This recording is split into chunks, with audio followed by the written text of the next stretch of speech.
Now, the UK is set to lose a record number of millionaires this year, according to new research. The latest Henley Private Wealth Migration Report predicts that 16,500 millionaires will relocate from the UK in 2025, more than any other country, they claim. Well, let's speak to Stuart Wakeley. He is managing partner at Henley and Partners. Stuart, very good afternoon.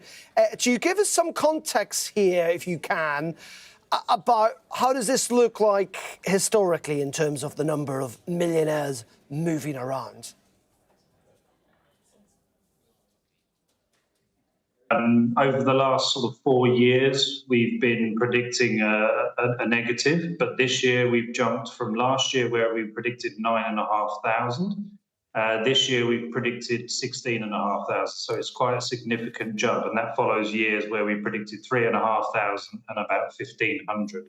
So you can see the trend is very much on the up. Do we know how many millionaires there are in the country? We've got about 600,000. To put that into context, America has around 6 million. So we're obviously lower. But if we look at the W10, i.e. the world's wealthiest 10 countries, we have lost over the last 10 years around 9% of our millionaires, billionaires, where the average of the W10 is around 40% increase. And that's where it really starts to hit home. And what are the reasons here, Stuart? You obviously talk to these people all the time. What are they saying to you? Yeah, I mean, there's no wrong or right answer. We can only report on what our clients tell us. The main reasons of late, as an example, last year we dealt with more British clients than we ever have.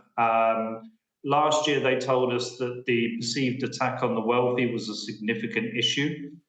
Climate is obviously one that always comes and rears its ugly head. You know, there are other countries across the planet that offer programs where they can embark on a greater sort of standard of living, cost of living, increased crime, a disassociation with the UK as a place of their birth is a continuous theme.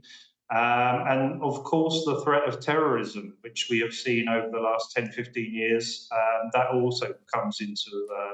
But it's a reminder, isn't it, Stuart? You know, these things do ebb and flow. Of course, you know, London's reputation's taken a little bit of a battery in the last couple of years, though remains, in many ways, an incredible city. A lot of people have moved to Dubai recently. I think that's fair to say, haven't they?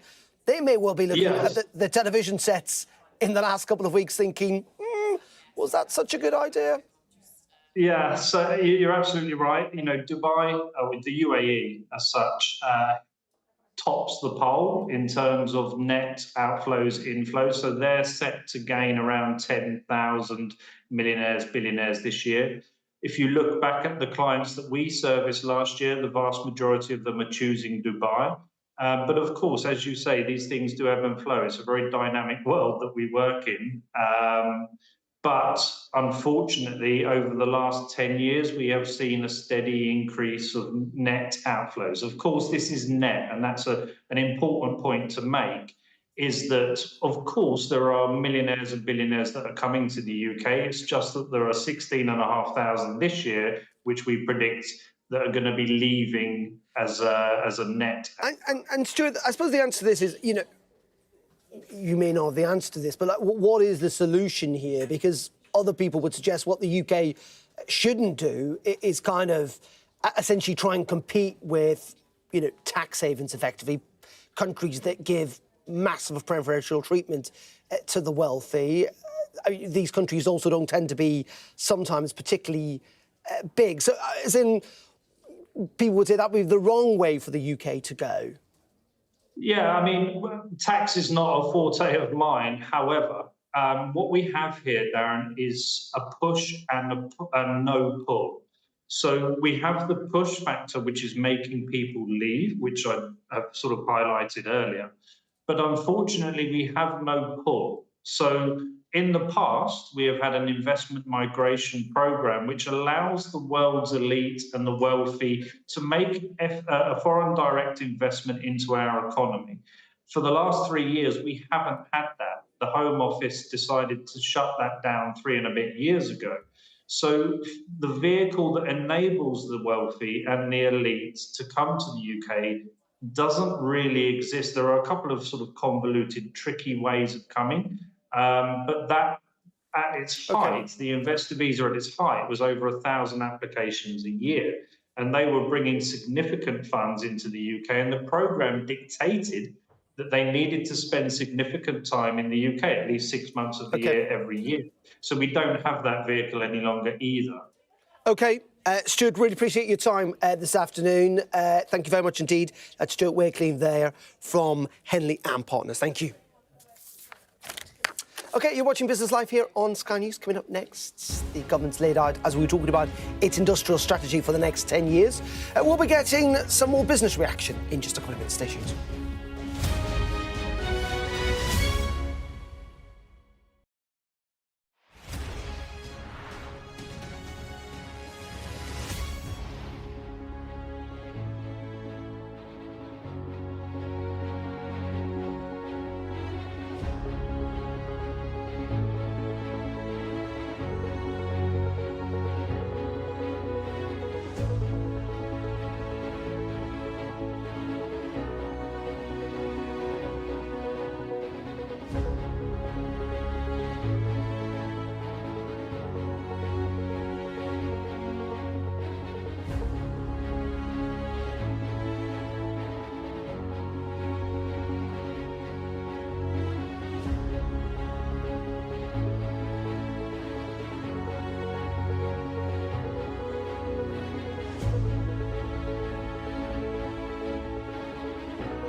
Our app gives you the very best of Sky News wherever you are.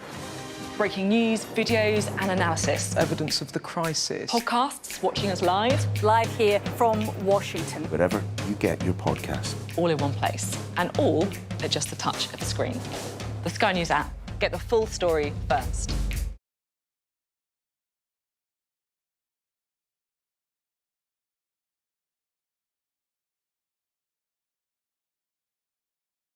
I'm Stephen Murphy, and I'm Sky's Ireland correspondent based here in Dublin.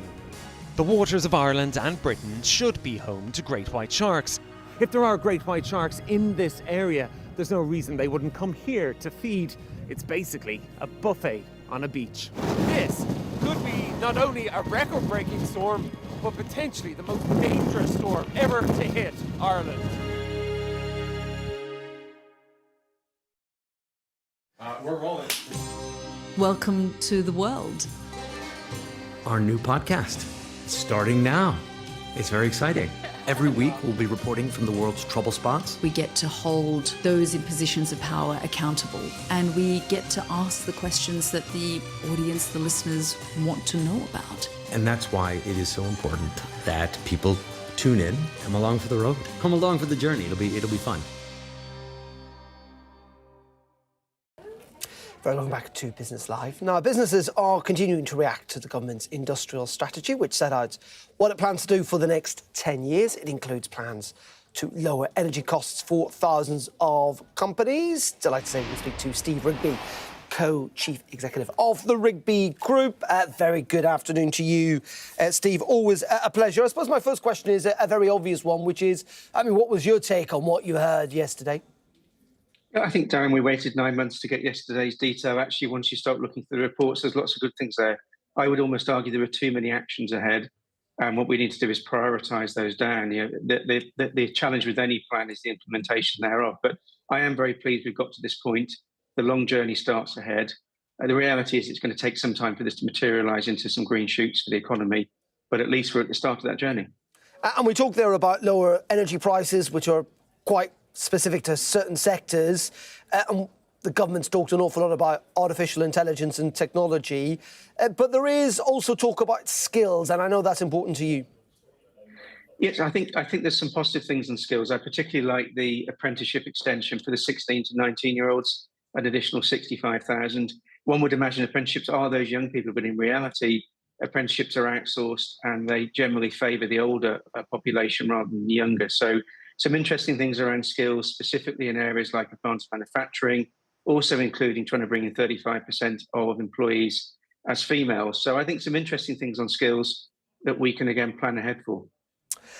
And Steve, I know you've been a bit critical in the past of this Labour government. We're coming up to the 1 year mark, aren't we? You know, there's been criticism about tax rises, about whether they are genuinely going to generate growth. What's your sense now, as you say, having let the budget bed in, having had the comprehensive spending review, having had the industrial strategy? Listen, I'm trying to be a critical friend to government, and I think there's no doubt they had a rocky start. I've said that on many occasions. I do see a government now that's more in a stride, and if you look at what's been deployed in the course of the last few weeks, we've had, the investment strategy, the comprehensive spending review, now the industrial strategy, and heading into Mansion House with financial service changes. So they're on a roll in terms of legislation.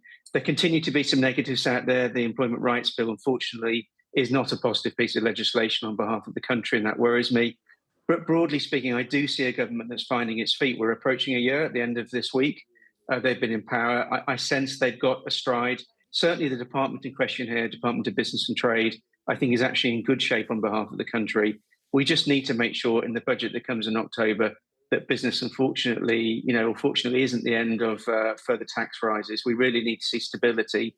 The biggest thing they can do for business is show confidence and stability moving forward. And in saying that, coming back to the industrial strategy, there was no talk about hospitality, about the service sector. It was quite narrow in some regards. Did you feel that? Yeah, I think what we're talking here about is 30% of the economy. So that's the cohort of what's now called the IS8. So the industrial strategy 8, the 8 sectors that they're focusing on. They grew 46% in the last 10 years. So they are the engine of the economy. So yeah. I've no problem at all with selecting sectors. I'm pleased they're also looking at the regions. They talk about place being an integral part. So as long as we allow this investment to permeate across the country, whilst it may only be a small cohort, hopefully if we can try and drive 50% of the country's growth requirement from this cohort, that's got to be positive. And Steve, I don't know if you heard my conversation a little earlier before the break about, because it's tied into this, isn't it, clearly, if there is going to be a record number of millionaires leaving the country this year. You're a pretty wealthy guy. I'm sure you know lots of other wealthy people. What's your sense of why this is happening, and what would you recommend to try and prevent it from happening? Well, first of all, I should say that we're a top 50 UK taxpayer, very committed to the country. So we're not in the cohort that's thinking about leaving. But I do spend a lot of time in what's called the single family office community. It's about 300 of the largest and wealthiest families that live in London. And I tell you now, the conversation, Darren, isn't are you going, it's where are you going? There is almost a stampede, unfortunately, to leave the UK. Is that tax, Steve? Is that tax? It's a combination, in my opinion, of tax and London safety. So, unfortunately, crime in London has been rising more recently, especially watch crime and phone crime and those type of issues. So crime is an issue, but the majority of it sits around not just tax, but around inheritance tax and bringing in worldwide assets of a family into the UK. If that were to be adjusted, and yesterday's reform suggestion, frankly, was unhelpful around a one-off payment, but an annual payment of a similar measure that reform was suggesting, I think would allow many people to remain in this country. OK, Steve, really appreciate your time this afternoon. Steve Rigby there from the Rigby Group. Thank you very much indeed. OK, that is it from me on Business Live for today. We're back, of course, tomorrow morning at 11:30. Up next, continuing coverage on the News Hour with Mark Austin here in London and Yalda in Jerusalem. And we've got some pictures of Emmanuel Macron with President Zelensky, of course, at that NATO summit in the Netherlands. As I say, Mark and Yalda will have continued coverage of that NATO summit and indeed events in the Middle East between Israel and Iran as President Trump is due to land in Holland. Stay tuned to Sky News.